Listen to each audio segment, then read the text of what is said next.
சீட்டு பரவாயில்ல. பிளான் போட்டு ஒரு வாரம் டைம் கொடுக்கலான்னு பார்த்தேன்.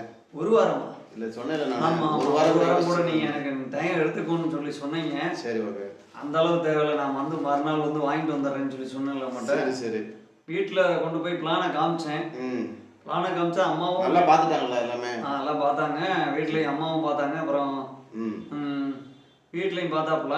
சரி. பார்த்துட்டு என்னுடைய வீட்டுக்காரம்மா கேட்டுச்சு, என்ன இப்பெல்லாம் சின்ன சின்ன ரூமாக இருக்குது, இதெல்லாம் சரியாக வருமா, எல்லாம் ரொம்ப குட்டியாக இருக்கு அப்படின்னு சொல்லி கேட்டாங்க. அம்மாவும் கேட்டாங்கண்ணா, இவ்வளோ சின்ன ரூமாக இருக்குது, நம்ம பாத்திரம் பண்ணுறோம் நிறைய வச்சுருக்கோம், சாமான் செட்டு நிறைய இருக்குது. இப்போ தற்சமயம் இருக்கிற வாடகை வீடோ ஒத்தி வீடோ இருந்தாலும் அது கொஞ்சம் விலாசமாக இருக்குது, விசாலமாக அப்படிம்பாங்களே அந்த மாதிரி விசாலமாக இருக்குது, பெருசாக இருக்குது. இப்போ நம்ம வந்து குட்டியாக நம்ம போகிறோம் அப்படின்னு சொல்லி எவ்வளவோ இது பண்ணிச்சுக்க, பெருசாக்க முடியாதானே. நம்ம கொடுக்குற 10 லட்சத்துக்கு அவர் தான் செஞ்சு கொடுக்க முடியும். இப்போ எல்லாமே அதுவே வந்து கரெக்டாக, அதாவது சூஸ் பண்ணி நமக்காண்டி அவர் வந்து சுருக்கி அந்த இடத்துக்குள்ள அவர் வீடு கட்டி தரேன்னு சொல்லி அந்த அமௌண்ட்டுக்குள்ள சொல்லியிருக்காரு. மித்த ஒரு 2-3 பேர்கிட்ட கேட்கும் போது அமௌண்ட் கூடுது. அப்படியா? அப்படின்னு சொல்லி நான் அவரை வீட்டில் அப்படின்னு சொல்லி நான் வீட்டில் சொல்லி சரி கட்டினேன். இல்லை, நான் என்ன சொல்கிறேன், என்கிட்ட மட்டும் கிடையாது, இன்னும் ஒரு சிலர்கிட்ட கூட நீங்கள் கேட்டுக்கோங்க. இல்லை, இது இந்த ஃபைல் நான் எனக்கே தெரியாமல் வீட்டில் இருந்து ஒரு 2 இடத்துக்கு போயிருக்கு. அப்படியா? ஆமா, சரி. அவங்களும் விசாரிச்சிருக்காங்க. சரி. பழக்கமான ஆளுகிட்ட. அது வந்து நீங்க கட்டி கொடுத்த பிளான்னா கடைசியில வந்து முதல் இடத்துல நின்றுருக்கு. சரி சரி சரி. இந்த இது வந்து ஓகே, வேலை தரமா பண்ணி கொடுத்துருவோம். சரி. வேலையை பத்தி எந்த இதுவும் பயப்பட வேண்டியதில்லை, நீங்களும் இருக்கணும்னு அவசியம் கிடையாது, நம்ம தரமான முறையில் பண்ணி கொடுத்துருவோம். சரி. சரியா? எனக்கு வந்து நீங்க ஒவ்வொரு வேலை முடிக்க எனக்கு வந்து பேமெண்ட் மட்டும் பண்ணிக்கிட்டே இருந்தீங்கன்னா, கொடுத்துக்கிட்டே இருந்தீங்கன்னா கரெக்டாக நான் ஒரு 3 மாசத்துக்குள்ள உங்களுக்கு வேலை முடிச்சிருக்கேன். சரி சரி. சரியா? ஆமாம், வேற இதில் எந்த மாற்றம் இல்லை. அதே உங்களுக்கு ஒரு நாள் டைம் கொடுத்தேன், நீங்கள் பார்த்துட்டீங்க. அதான் சொன்னாங்க. அதான் இப்போ இருக்கிறத வந்து வாடகையாக இருக்கும். அடுத்து வந்து நமக்கு சின்ன வீடாக இருந்தாலும் அவர் சொன்னார், நான் காலப்போக்கில் வந்து மாடி அமைச்சுக்கலாம், நமக்கு கொஞ்சம் கொஞ்சமாக வருமானம் கூடும் போதில் அதுக்கு தகுந்த மாதிரி மேலே கட்டிக்கலாம், முன்னாடி இடம் கிடக்கு, அதனால இது வந்து சரியா வரும் அப்படின்னு சொல்லி சொன்னார். நீங்கள் வாடகை கொடுத்துட்டு இருக்கீங்க. ஆமாம். சரியா?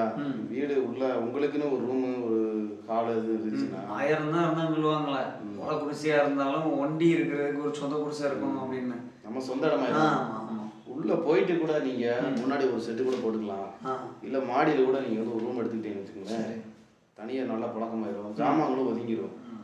சரியா? நான் என்ன சொல்றேன், என்னுடைய கருத்து, இதுக்கு இருக்கிற அமௌண்ட்ல இதை முடிச்சு வீடு குடிக்கிறதுக்கு பாருங்க. எத்தனை நாளைக்கு தான் நீங்க வீடை மாத்திக்கிட்டே இருப்பீங்க. அது வந்து வாழ்க்கையில வந்து சொல்லுவாங்க, வீடு கட்டுறதுன்றது ஒரு முறை தான், அது வந்து கனவு அப்படின்னு. அது டிவிலே விளம்பரம் காட்டுவாங்க. இப்போ பெரியப்பா நான் வீடு கட்ட போறேன்னு ஒருத்தர் சொல்லுவாரு, ஆதித்யா பிர்லா குரூப் சிமெண்ட், பொதுவாக கொத்தனாருக்கெல்லாம் அந்த எனக்கு அந்த விளம்பரம் ரொம்ப பிடிக்கும்.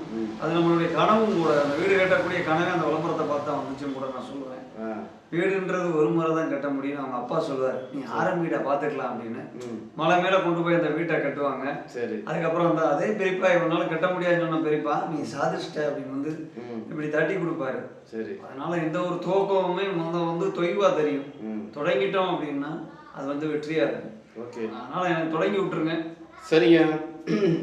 இப்போ அடுத்த வாரம் நம்ம வேலையை ஸ்டார்ட் பண்ணிடலாம்ல? பண்ணிடலாம். சரி, ஓகே. அடுத்த வாரத்தில் எனக்கு இப்போ கொஞ்சம் வெளியூர் வேலையெல்லாம் இருக்குது. நெக்ஸ்ட் வீக்கில் வந்து நீங்கள் அடுத்த வாரம் எனக்கு வாங்க, நான் அக்ரிமெண்ட்லாம் போட்டு ரெடி பண்ணி வச்சிடறேன். சரியா? அக்ரிமெண்ட் போட்டு ரெடி பண்ணி வச்சிடறேன். உங்களுடைய ஆதார் கார்டு இதை மட்டும் எனக்கு இடையில அனுப்பி விட்டுருங்க. சரியா? வேற ஒன்றும் தேவையில்ல, ஆதார் கார்டு அட்ரஸ் எல்லாமே வந்து அதாங்க, நான் அக்ரிமெண்ட் போட்டுருவேன். சரி. அக்ரிமெண்ட்டை கொடுத்துட்டு தான் உங்களோட ரூபாய் வாங்குவேன். சரி சரி. அக்ரிமெண்ட்டில் நீங்கள் ஒரு 10 கையெழுத்து போட வேண்டியிருக்கும். 10 போடணுமா? ஆமாம். சரி. படித்து பார்த்துட்டு போட்டால் போதும். கையெழுத்து போட போகிறீங்க, அட்வான்ஸ் கொடுக்க போகிறீங்க, வேலையை ஆரம்பிக்க போகிறோம். நெக்ஸ்ட் வீக்கில் வந்து நம்ம அதை அப்படியே ஸ்டார்ட் பண்ணிடுவோம். சரி, ஓகே பாய். அடுத்த வாரத்தில் வந்து அடுத்த வீடியோவில் வந்து வீடு சம்பந்தமான நிகழ்வுகள் வந்து பார்ப்போம். ஆமாம், அடுத்த அக்ரிமெண்ட் போடுறது, அடுத்தபடி வேலையை ஆரம்பிக்கிறது, அப்படி கண்டிப்பாக வந்து மறுபடியும் கொண்டு வரலாம் அப்படின்னு நினைக்கிறோம். அது உங்களுடைய ஆதரவை கொடுத்தீங்க அப்படின்னா எங்களுக்கு ஒரு ஊக்கமாக இருக்கும். உங்களுக்கு அதை கொடுக்குறதே எங்களுக்கு வந்து ஒரு நோக்கமாக இருக்கும். ஆமாம், நன்றி. ஊக்கம், நோக்கம். ஆமாம்.